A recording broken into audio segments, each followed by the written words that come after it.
Hello and welcome to episode 237 of the Casual Try Hard podcast. I'm Brian, And I'm James. and we are doing more color pie, color identity, what colors are good at stuff this week. Yeah, we had some pretty good feedback in Discord last time we did this. You guys seem to enjoy it, and we need something to do. We got kind of a weird recording schedule coming up, so I think this was a pretty easy fit for us to kind of squeeze in here.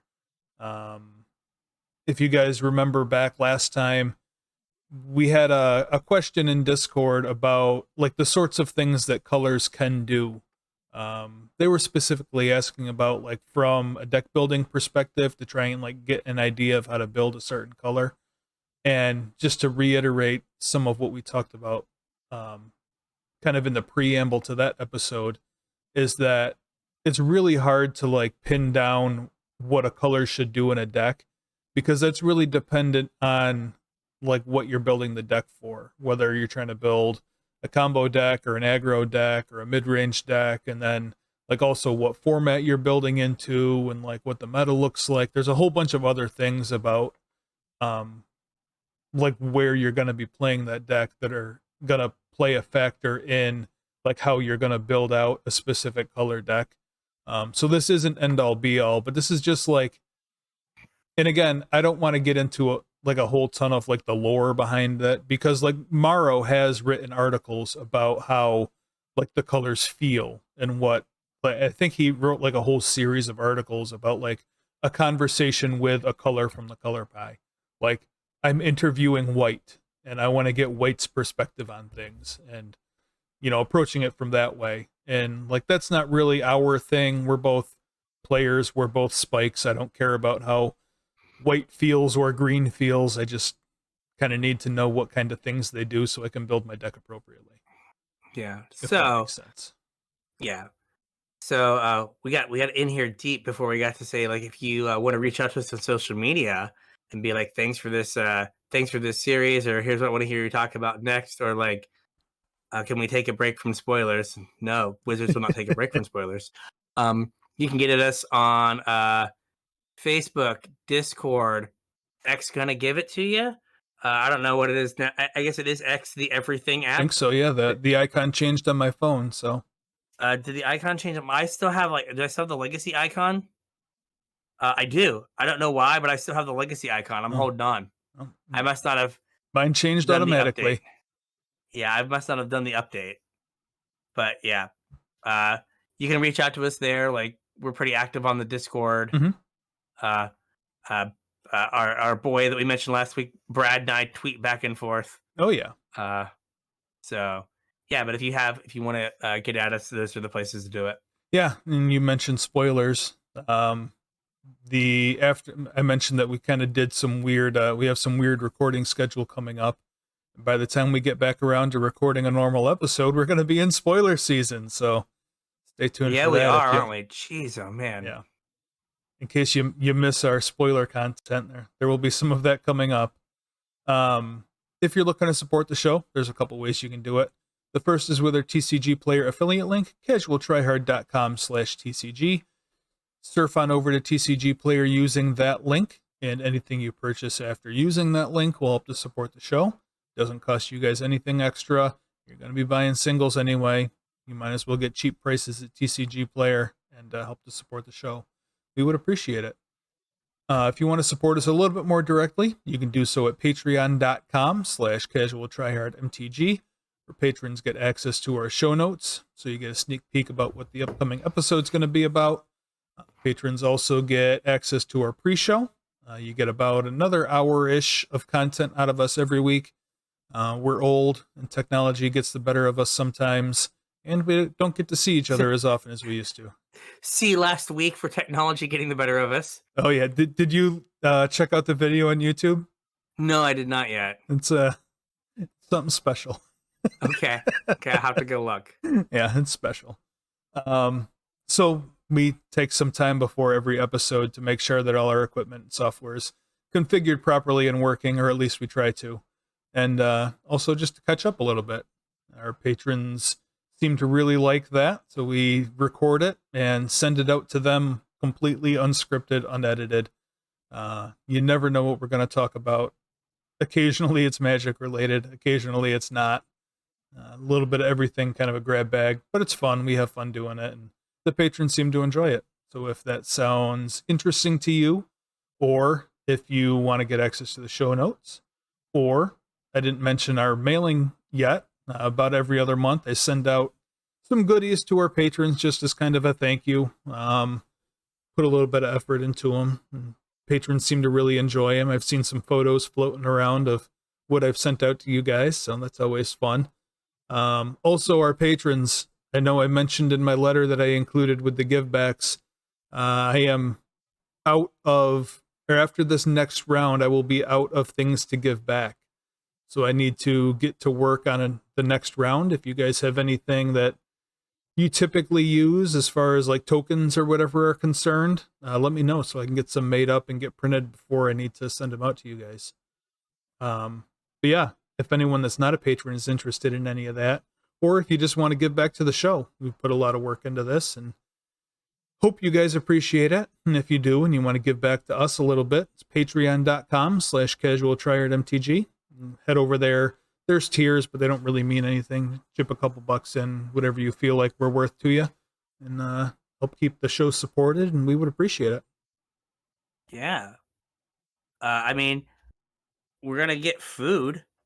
Yeah. So I don't know. We've done food, but I don't know. We've done like I think the last food was kind of like based on like It was. some like magic art. It was, yeah. You could find some new. Yeah, I could do some magic art. some new food tokens. They're you can find a something lot here. more cost effective to make if I don't just make one at a time, though. So I was hoping Fair. for a bunch of ideas, but yeah, I can definitely do more food tokens. Yeah, you could just food it up. Yep. That probably makes sense. They seem to be pretty evergreen now. Yes. They'll just stick these tokens anywhere. It's fine. It's fine. All right. So, we are talking about blue to start off with. We're hoping to get through blue and black, but we're going to at least start with blue. So, James did find the like official WotC approved list of like everything the colors do, their primary, secondary, and tertiary abilities. We're not going to go that deep. No, that also gets kind of confusing. So it does, and these lists are like absurdly long as well. Yes, we're more like, what does the color feel like it does when you're playing the game? Yeah, kind of deal. All right, so for blue, what are our blue creature types? Yeah, kind of like we did with white. There are some kind of staple creature types.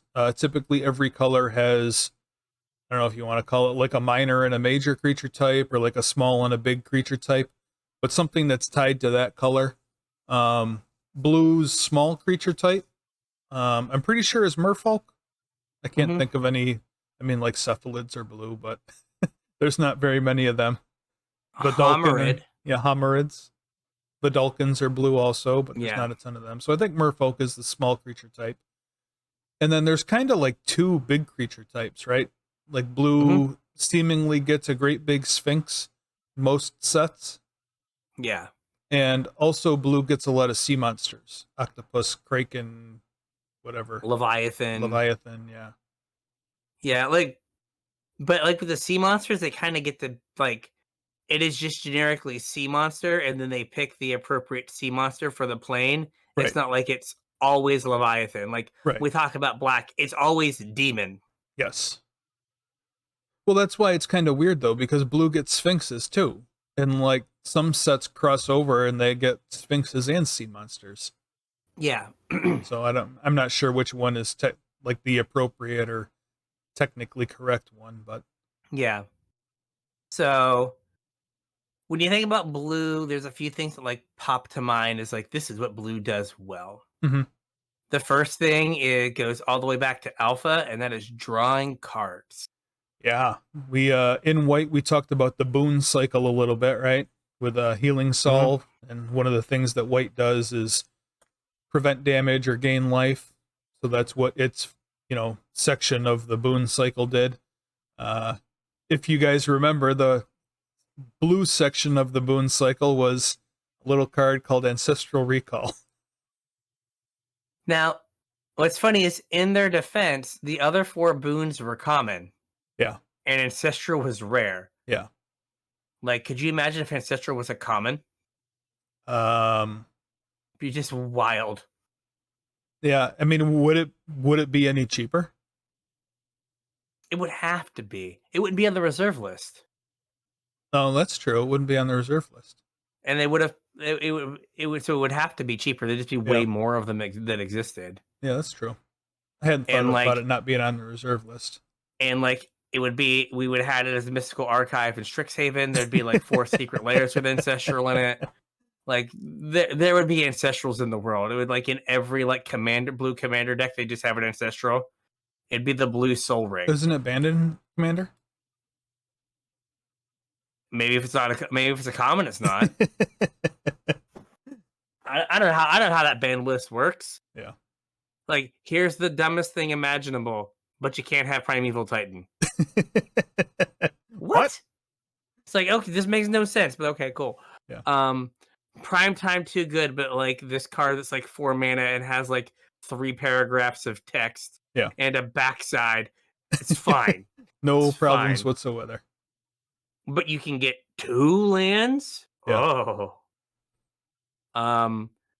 So blue always is almost always the card that the color that gets card draw. Mm-hmm. It's why that the vast majority of your control decks are something in blue. Yeah.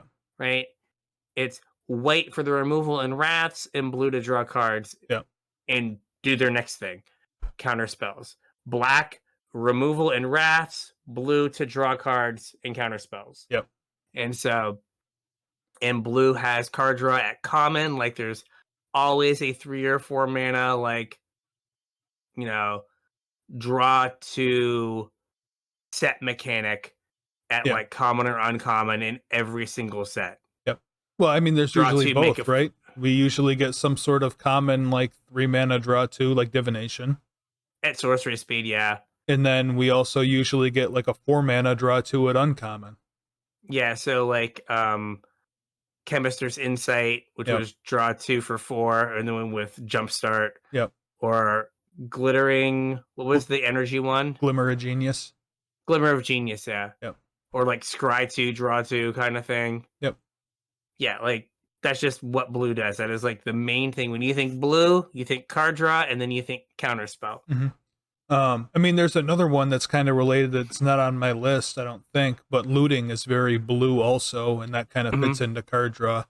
Blue gets draw a card, discard a card, stapled to a whole bunch of stuff. Creatures, artifacts, spells, like, whatever. Starting with Merfolk Looter, and then just kind of going from there. Yep. All about getting them cards. Yeah. And so the next thing which I mentioned was counter magic. Yep. Which, on one hand, if you just like, when we started playing the game years ago, like the fact that Jay just put like counter spell and it said counter target spell, and like we all knew what that meant. Yeah. Was just like, this was way more intuitive than like we realized, and that like it's like these people must have been pretty smart that we all figured this out. I'm sure I read the rule book at some point, but so as we know, counterspell is spells on the stack, and you have a spell that just makes that spell go away. Yep. So also have a couple others that are like free counter spells. Force of Will, Force of Negation. Like that's not, I don't want to say that that's necessarily tied to blue, because like every color gets access to free spells, but it seems like the blue ones are always like the best in the cycle. I think the issue is that like countering spells, a counter spell is as powerful as the thing it's countering. Sometimes more so. Sometimes more so, but like the ceiling is what you're countering. Yeah. As opposed to like, you know, I'm gonna like get a Glorious Anthem for free. Right. Like you kind of know what that ceiling is, or I'm gonna get like a bad Wrath for free. Yeah. Or I'm gonna deal 4 damage across when 99 targets for free. Mhm. Or the white one from Alliance is Scars of the Veteran. Yeah. That like prevents Prevents damage. damage. Yeah. And like the black one, Contagion, gives a simpler time in Magic -0, -1 counters, I do believe. No, I'm Or pretty they sure it was -2, -2, -1. Yeah. -2, -1. Yeah, just the most random. My red beads are -2, -1 counters. Yeah. Yeah, it's just like those all have like a fixed ceiling, Hmm. and like counter spells don't. Right. Right, like your removal spell kills a creature. Your counter spell makes a wrath go away, makes a planeswalker go away, Yeah.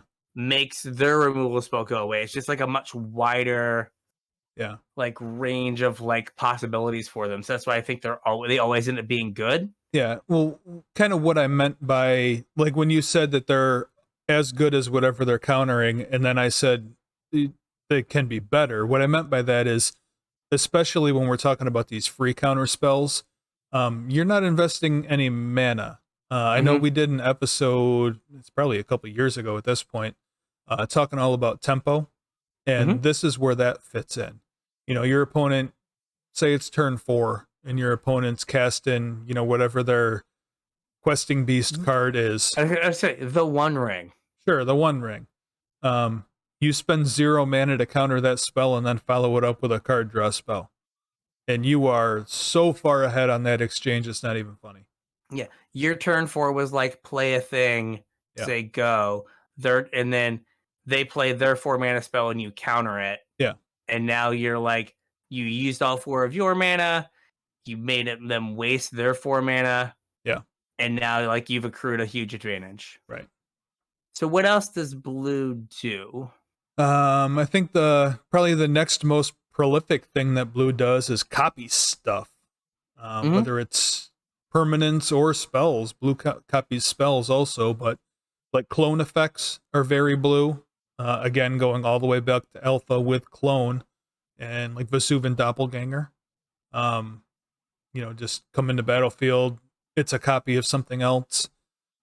Over the years, blue has also had copying enchantments, copying artifacts. I guess it kind of was a long time ago at this point, but feels like it was just yesterday. We had Clever Impersonator that copied anything.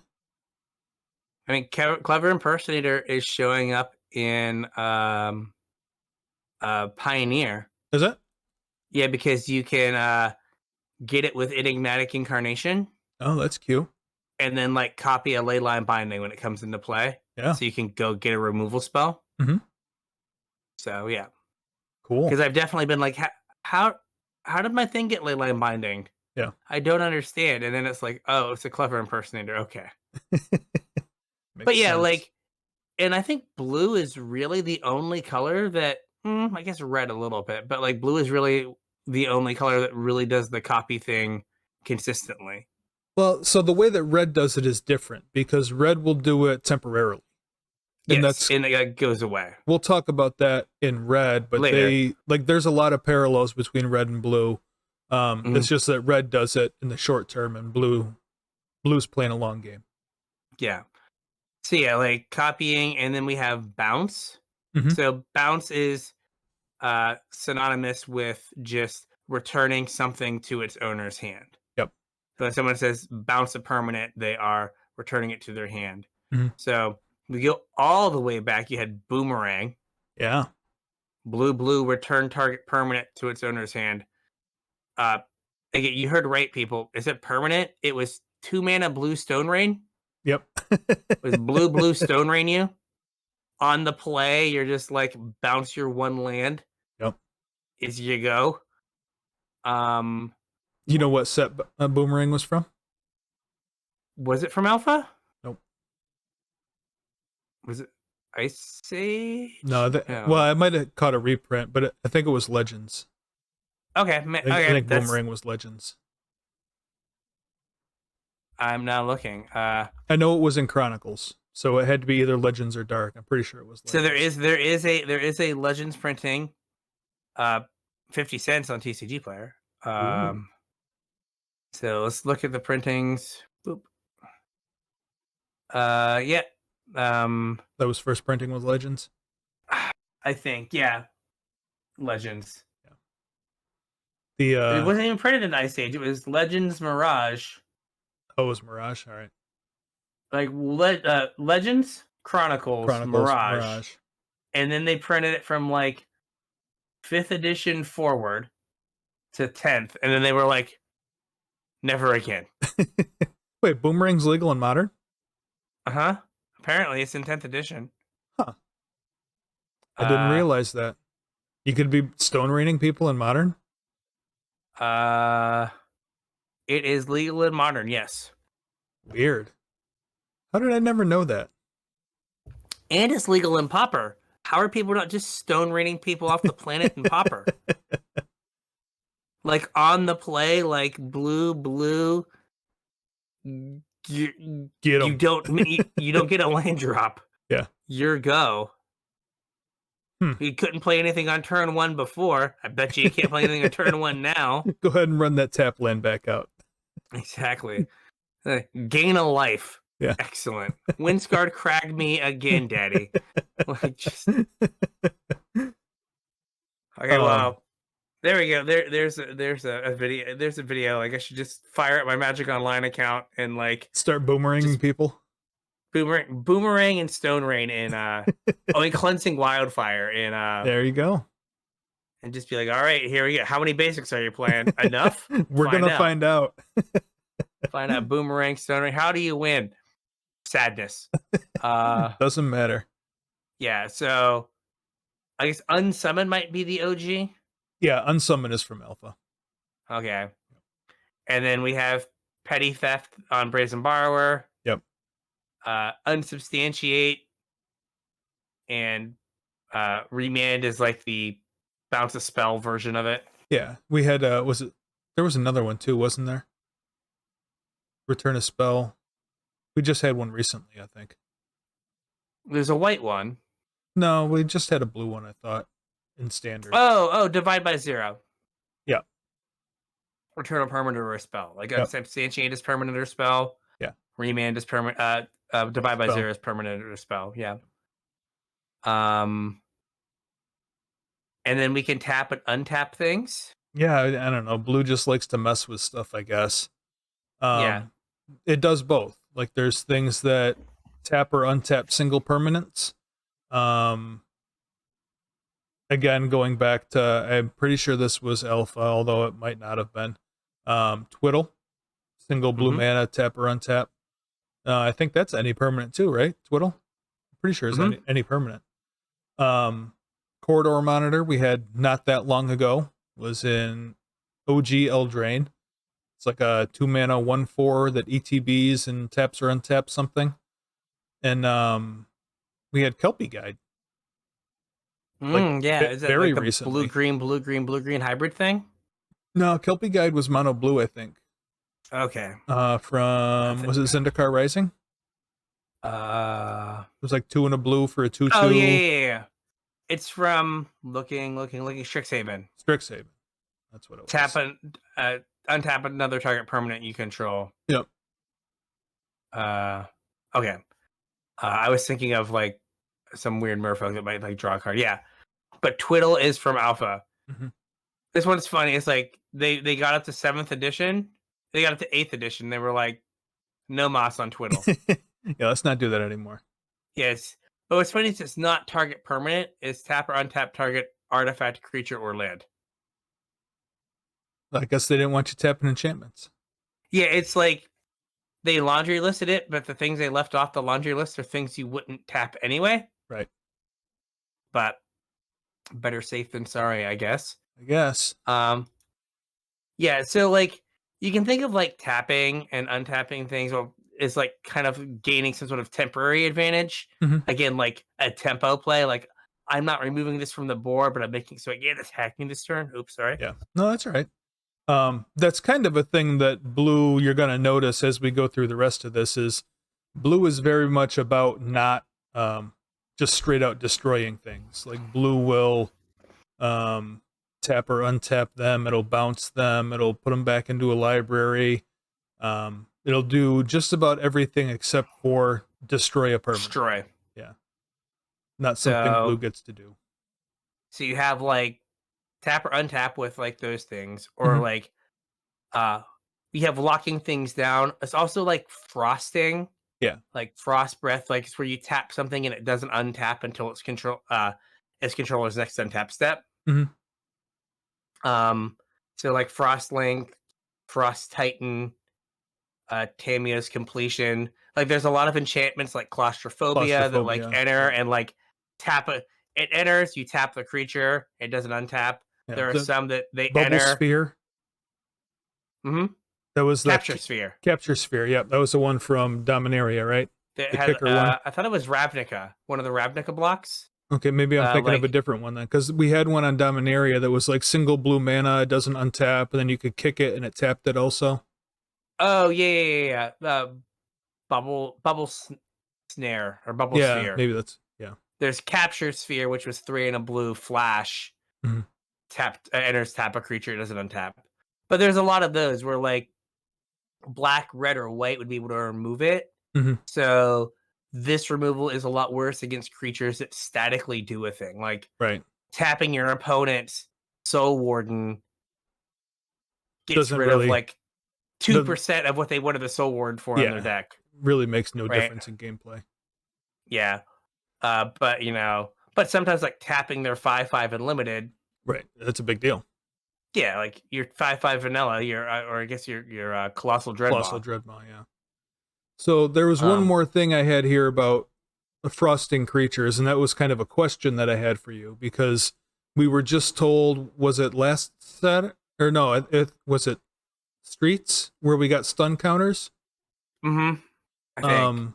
Like that seems like a very blue thing, right? Yes. But we saw it in a bunch of colors besides blue. Oh, I guess there's a white card that did it. I think there was a black card that did it too. I don't know. It does seem like it's like you just get the extra frost something, right? Like, well, I mean, it's just frost though, right? It stops it for one untap step. Yeah. Okay. So I just typed in stun counter and Oracle text stun counter only black, only only blue cards except for stall for time. Okay. And stall for time was white with a blue kicker, and if you kicked it for blue, you got the stun counter. Gotcha. So it is a blue ability. So it's frost, but I guess on one hand easier to track because there's a counter that you remove. Yeah. And you can do it for longer. Yeah. Like impede momentum is put 3 stun counters on something. Yeah. Right? Like if you're playing like an aggressive blue deck, that can be as good as a removal spell. Oh yeah, for sure. But yeah, so stun counters are definitely a blue thing. Yep. And then like, oh, sorry, go ahead. I was gonna say, like, then you have preventing untap. Yeah, kind just of in like general. Going hand in hand with the tapping and untapping. Blue can also prevent things from untapping. And I guess that's kind of what frosting does also, but I was thinking more along the lines of like back to alpha. There was stasis, which prevented skip your untap step, prevented untapping everything. And then like back to basics is also blue and prevents untapping of non-basic lands. Were there any other versions that you can think of at the top of your head? Was there a version like for creatures? Or was that... I mean, there's like sleep, which you just like all your creatures get tapped. Yeah. I don't know. I can't think of another one. There might be though, or like one where you have to like pay mana to untap. Yeah. Next up we have gaining control of permanents that aren't yours. Yeah, stealing stuff. Typically forever and ever. Yep. Or until like whatever does the stealing leaves the battlefield. You want to keep the trend going all the way back to alpha? I guess you have control magic. Control magic, yep. 2 blue, gain control of target creature. Yep. For as long as control magic's on the battlefield, so not forever, but. Then we have so they had initially in Magic there was a lot of enchantments that did this, Mhm. and then more recently it was like enchantments and then creatures. Yeah. So like Sower of Temptation type effects, and then we had oh gosh, one from the D&D set that was like 3 blue, 3/3, gain control of a creature. Mind Flayer. Mind Flayer, there we go. Yep. But we've also recently got more. This is just yours now. Yeah. So like Agent of Treachery, like I still get something Agent of Treachery and think like, oh, if I kill the Agent of Treachery, it comes back, You get it back, and then it doesn't, and I'm you're like, sad. oh yeah, that's not how this card is templated. Yeah. And then we have spells that do it. So Mass Manipulation, Invoke the Winds, which I forgot was a card. That's the one blue thing. Yep. It was the same cycle as Invoke Despair. Yeah. And then there is kind of the weird one in the group, Bribery, where you go through your opponent's deck and you get to pull out a creature, and it's yours now. Yeah, that is a weird one. Just reprinted in Commander Masters, right? Yeah, get some. Yeah. If you hashtag shill, you might not think that like control magic is that good, like, but even like by modern Magic standards, it is still like a very powerful effect. Like they haven't printed a control mana magic in a standard legal set in years. Like they'll do the 5 mana version. Yep. Or like or 7 mana. There was one, like in Bolas's Clutches was 7 mana, right? I think it was 6. 6. Lay Claim was the 7 mana one that Lay had cycling too. Yep, that was the one I was thinking of. And Bolas's Clutches was like 4 blue, and it became legendary. Yeah. But like that effect is super powerful.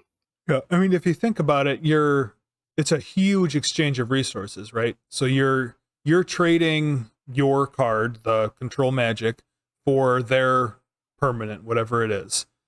Your opponent then has to answer that permanent. So it's at face value, it's a 2-for-1.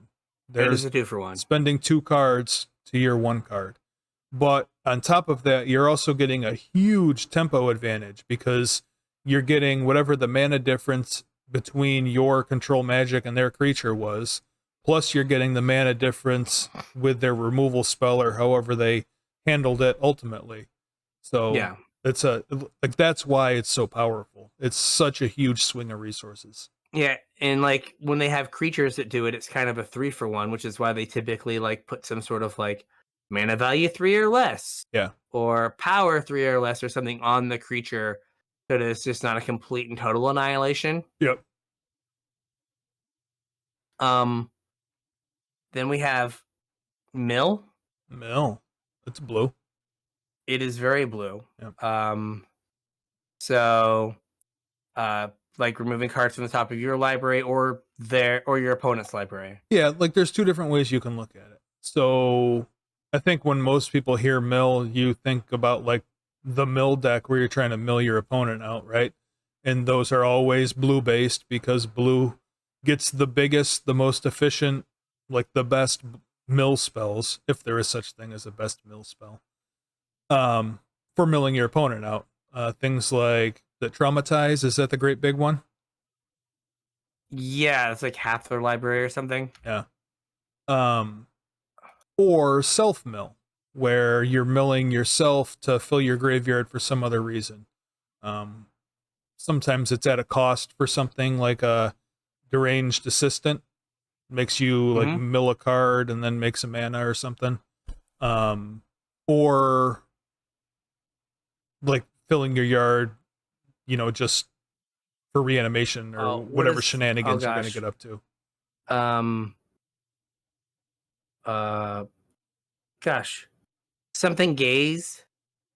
The 1 blue scry 3 flashback for 1 in the blue.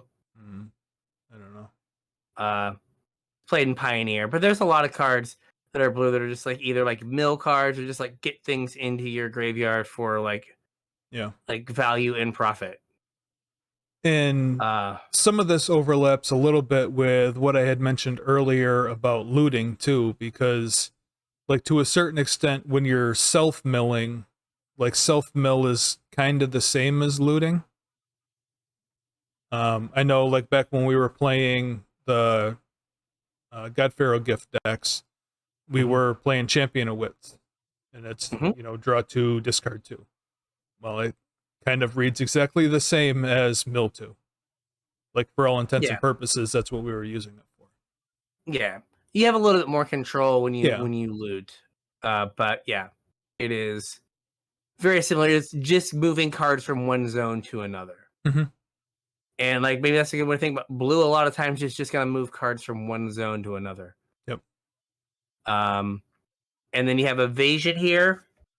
So blue is synonymous with a lot of flying. Yeah. It also has enchantments and creatures like that say like can't be blocked. Yes. Aether tunnel, gaseous form. Yep. Those kind of things, or just like creatures. What's your boy? Slitherblade? Slitherblade. 1/2 can't be blocked. Yep. There's a Mistcloak Herald. Yep. The Merfolk, the 1/1 blighted agent. Just like you're not allowed to like block me for reasons. Invisible Stalker can't be blocked also, right? Yeah. Yeah. And has hexproof. Yep. And then they do less of this now. The last one, which is changing text. Yeah. Like they used to like be really big on like the magical hack effects where it was like change one instance of a color word. Yeah. Or the Sleight of Mind magical hack. Yeah, and then there's like change one instance of like one word on a card for another, like the didgeridoo deck. Yeah. Where you like change Minotaur to Eldrazi and just put Eldrazi into play. And then what was the it was an Ixalan card, it was an enchantment. Arcane where, like, Adaptation. Yes. Makes all creatures in your deck chosen creature type. Yep. We also had I think the notes more. I think it was Scars of Mirrodin. We had Argent Mutation, right? Made something an artifact. Okay. It was just I don't remember what the mana cost was, but yeah, it just turned something into an artifact. Didn't change anything about the card, just made it an artifact. And then you have like Turn to Frog, and like I don't know like if this goes like it doesn't. I guess it kind of goes here, just changing things where like an enchantment or a spell makes a creature a 0/1 frog, or Pongify turns it into it turns a creature into a 3/3. Well, we had it was in Eldritch Moon too, Imprisoned in the Moon, like made a creature a land. Yeah, made a creature a land that produced colorless. Basically made it a waste. Yep. What a waste. What a waste. So yeah, like so there are basically times where like blue is just like, I'm not gonna get rid of this thing, but I'm gonna just like oh my gosh. Our business guy. Yeah. Witness protection. Witness protection, yep. Totally like, legitimate businessman. You have but like the creature doesn't go away, it becomes useless. Right. But they still get like a chump block with it. Yep. Or like there's a chance that the witness protection or like whatever the enchantment is could be knocked off somehow. And now you're like back to your problem. It's kind of similar to the like fragile white enchantment removal. Right. Where like, oh hey, if my banishing light goes away, this thing comes back. Yep. This is very much like, oh man, if my Turn to Frog or witness protection goes away, like they have a Shieldred again. Correct. So,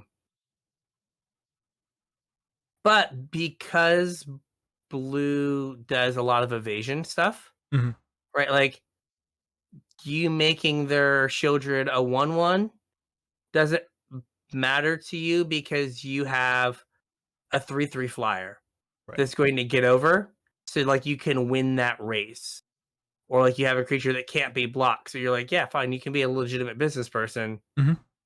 I'm not going over to the top, go right over the top or like right by you because you can't block my invisible stalker. Right.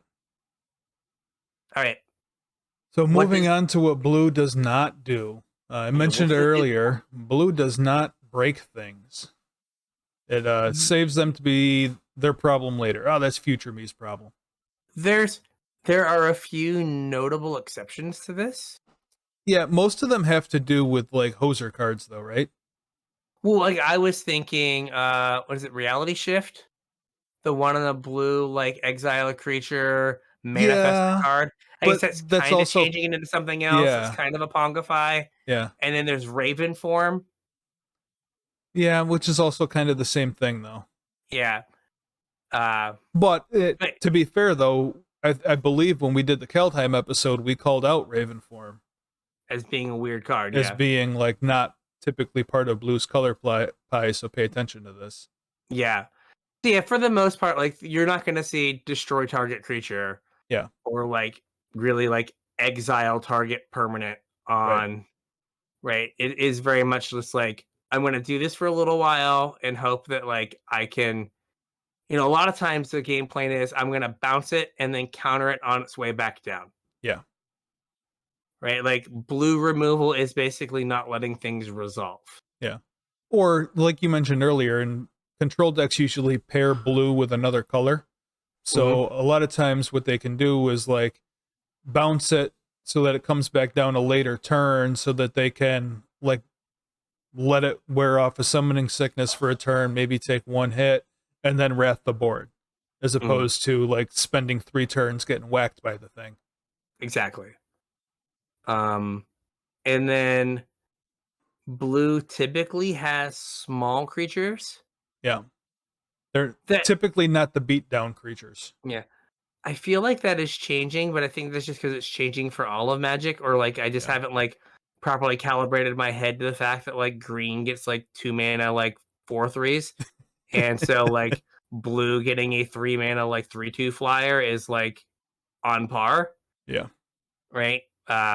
I feel like I just made up those numbers, but I also feel like they're going to be printed in a set, so like I don't feel bad. Well, I mean, green definitely gets 2 mana 4/3s. Oh yeah, there was the snakes. There were 5/4s. The snakes from the Ronus thing. Well, I just buy listed it today. It was Greenwheel Liberator from Kaladesh. Oh yeah, Is colorless and a green for a 2/1, and if you have Revolt, it comes in with 2+1/+1 counters. Is a 2 mana 4/3. There you go. Okay, I didn't make it up. So like, yeah, like blues creatures are typically smaller, evasive, like they're tricky, and then you have the other side, which is giant, like semi uncastable, like 9-drop Kraken. Yeah, and like those also typically have some sort of downside too. Like, can only attack on Thursdays if you have an island. Yeah, like the old ones used to have an ability called Island Home. Yeah. Which is like could only attack if your opponents controlled an island. Yeah. And if you controlled no islands, they just died. Yep. Which like flavor wise, like you can't keep Shamu in dry dock. And at least not for long. Shamu can't attack like through plains and a mountain. Oh, you tell Shamu that. Shamu's like, I'll get you. Like, I ate people in Ohio. Sharknado, man. Shamu-nado. That's right. There you go. But yeah, so like those often have like flavorful downsides. Yeah. Right. But then like every time, oh God, there was a turtle. I think it was a blue turtle. It was like whenever it attacked, it didn't untap the next turn because it was so slow. That was a green card, actually. It was a green card? With a meandering tortoiseshell tower shell. Okay. From Cons. Okay. Oh, yeah. Yeah. It was green. Boo. Yeah. So, yeah, so when you think of blue, card draw, counter spells, and then it does other stuff. I guess one thing we kind of left off of here is much like white, it plays nice with artifacts. Yes. It searches for... yeah, I did leave that off of here. It's the color that searches for artifacts. It's the color that turns artifacts into creatures. Yep.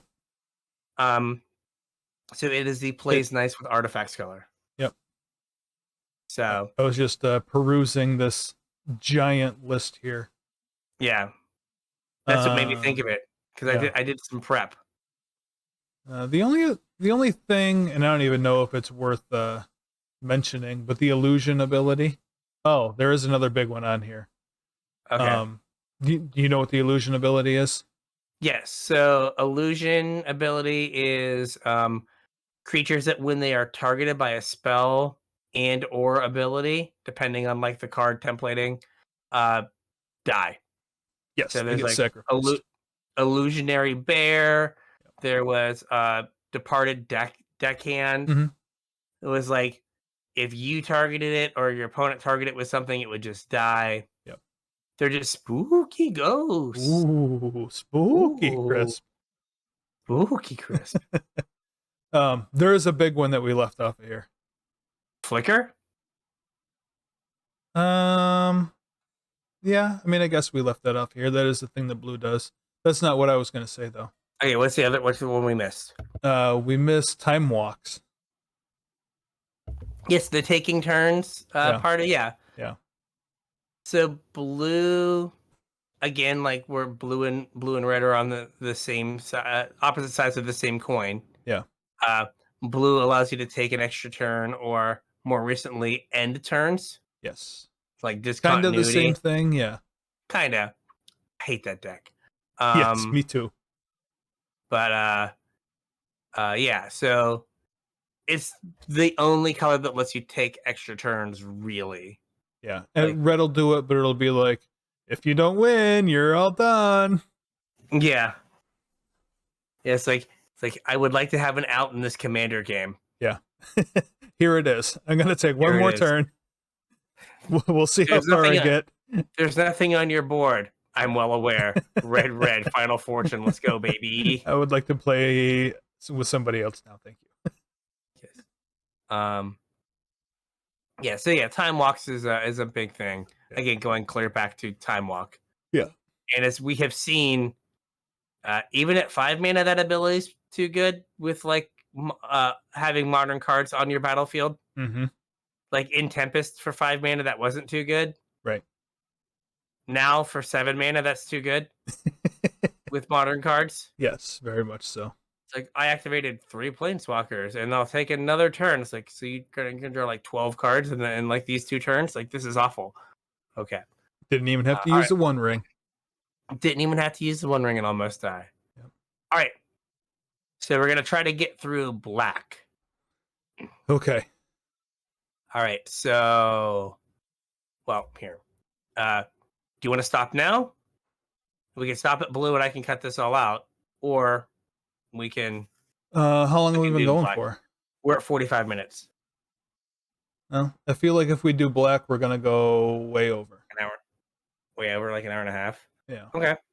I mean, I'm fine with cutting it here, and we'll do black next week, and then. Okay. Yeah. Yeah, let's do that. Okay.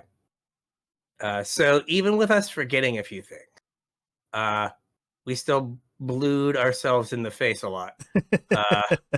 We still blew ourselves out. Yeah. So we're gonna kind of stop here. We'll pick up black next week. Yep. So again, blue, big things, counter, draw cards, copy things, artifact shenanigans. Mm-hmm. Shenanigans. A lot of tempo. Tempo is very much a blue thing. A lot of bouncy nonsense. Yeah, I would say unless you're familiar with the concept of tempo, blue might not be the best color for you to dip your toes into, because it's all about throwing future you a bone. Or like or sometimes it's also putting future you in a bad spot. Yeah. It's like, I'm going to like force of will this and be down a card. Yeah.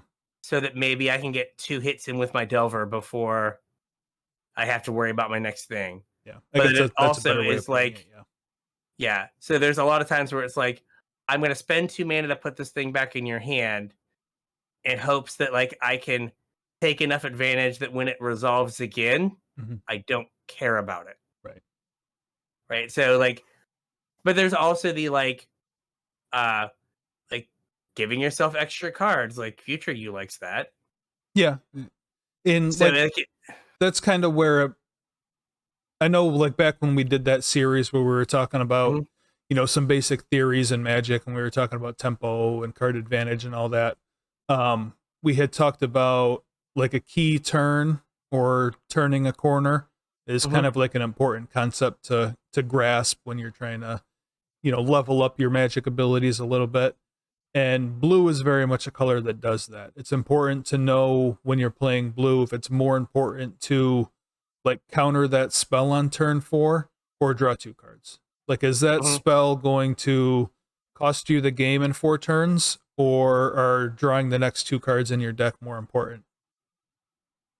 And there's also like the uh like, if this resolves, how does this like mess up my game plan Right. kind of situation? And like, the reason Delver works is like you get to use your mana Mm-hmm.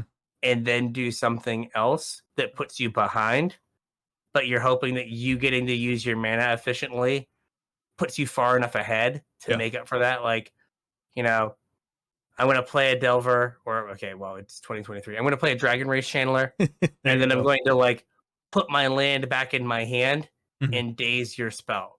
Yep. Like, so now, like, best case scenario, you're behind a land like the entire rest of the game if you both hit your land drops, Mm-hmm. but you're hoping that like your Dragon Rage Chandler getting to use your mana on turn 1 is better for you than letting them use their mana on turn 1, Right. right? And you're like, okay, I'm gonna ride this thing to victory because this is the best thing I got going on. Mm-hmm. Where like other colors don't give you a lot of those like same options to like Correct. double spell with no mana, Yeah. or like the double spell is really bad. Like, uh, so yeah, blue's just a weird color, and it is the only color that doesn't have like killer creature removal. Yeah. Right, every other color has found a way to like take a creature off the board. Mm-hmm. Basically, not blue. Right. Blue is like this is either in your hand or it's on the battlefield. I can't. If it hits the battlefield, it's staying there. Right. Or I put it back in your hand and you get to try again. But it's like it's like bounce your thing or tap your thing. Yep. But like when you play like blue and limited a lot of times, right? There's definitely where you're holding your like frost links or you're like impede momentum where you're like, okay, if they attack with one too many creatures, Mm-hmm. I can tap their thing and I can get in enough damage that they like can't attack next turn or they'll die, and then I can like bounce the other thing and kill them. Mm-hmm. Right. And you're like very much just like, I'm gonna win this game. I'm gonna deal exactly enough damage, and if anything goes wrong, this house of cards falls apart. Right. So, so next week we'll do black and talk about all that stuff. Sounds like a plan. So yeah, so with all that, I think we got a show. We got a show a little bit short this week, but I think if we tried to stretch another color, it would have been way It'd be too really long. long. So Yeah. So if you want to get at us, Facebook, Discord, again, X, X, Elon forever. Uh, like show ideas. I know we're going into it's rapidly approaching another spoiler season. Yep. But if you have some ideas that aren't us talking about like new cards, Mm-hmm. let us know. It is so hard to do like a podcast that's not just about spoilers because because that's they're all there always is. spoiling. Yeah. It's like, are there many tournaments? No, but there are a lot of spoilers. Well, I mean Let's see. that's kind of why we try and do like one big set review episode Yeah. instead of like a weekly spoiler recap episode. Mhm. But yeah, so get at us there. Let us know. Again, Discord is the place that we're like probably most active. Yeah. Hit us up. Let us know. We'd appreciate it. If you're looking to support the show, there's a couple different ways you can do it. The first doesn't cost you guys a penny. It's our TCG player affiliate link, casualtryhard.com/TCG. Head on over there following that link, and anything you purchase, we will get a percentage of to help keep the lights on over here. We would appreciate that. Like I said, Doesn't cost you guys anything. You're going to be buying cardboard anyway, so you might as well support the show and enjoy the low prices over at TCG Player. If you want to support us more directly, you can head on over to patreon.com/CasualTryHardMTG. If you think we do a really good job over here and you're look forward to the show every week, we would look forward to you becoming a patron. You can chip a couple bucks in, however much you feel like we're worth.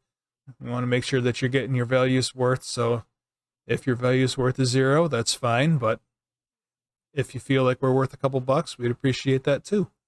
For being a patron, you get access to a few perks. First of all is you get access to our show notes, so you get a sneak peek about what the upcoming episode's going to be about. The second is our pre-show. It's about another hour-ish of content out of us every week. We talk about all manner of things, though. It's not always just magic. It can be whatever. We had a little rant about work today. Yeah. That was fun. And also talked about some magic, so you never know what we're going to be talking about. We don't script it. We don't edit it. We just kind of throw it up raw. You just kind of get to hang out with us as we make sure our equipment's working. But our patrons really seem to enjoy it. So if that's something you're interested in, that's one of the perks of being a patron. And the last is our givebacks. Roughly every other month, I send a little token of our appreciation out to our patrons. So if you want to get in on that, head on over to patreon.com/CasualTryHardMTG and chip a couple bucks in. Thanks in advance. Thank you very much. Yeah. All right. So with that, we'll catch you on the internets. We'll catch you on the internets.